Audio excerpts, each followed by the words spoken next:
ഇതൊക്കെ ഒരു അസാധാരണ വിഷയമൊന്നുമല്ല. സാധാരണ എല്ലാ കുടുംബത്തിലും നടക്കുന്ന വിഷയമാണ്. ഞാൻ വീണ്ടും ഇവരോട് പറയാണ്, എൻ്റെ ഭാഗത്ത് നിന്ന് എന്ത് സംസാരത്തിൽ എന്ത് പാകപ്പയവ് ഉണ്ടായിട്ടുണ്ടെങ്കിലും മാപ്പ് പറഞ്ഞു കഴിഞ്ഞ് മാപ്പ്.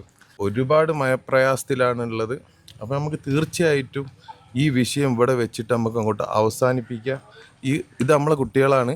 നമുക്ക് എന്താ പറഞ്ഞു കഴിഞ്ഞാൽ ഇവർക്കും എനിക്കും ഒക്കെ ഇനിയും ജീവിക്കേണ്ടതാണ് ഈ സമൂഹത്തിൽ. പിന്നെ ഇവരെ സംഗി, പിന്നെ അളിയ, അങ്ങനെയൊക്കെയുള്ള അഭിസംബോധന ഒന്നും ദയവ് ചെയ്ത് ചെയ്യരുത്.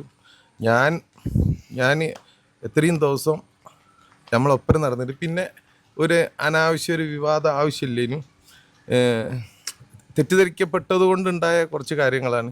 മുതലെടുപ്പ് നടന്നിട്ടുണ്ടാവും. തീർച്ചയായിട്ടും ഒക്കെ നമ്മൾ വിട്ട്, ഇതിപ്പോൾ ഒരു ഫാമിലിയാണ്.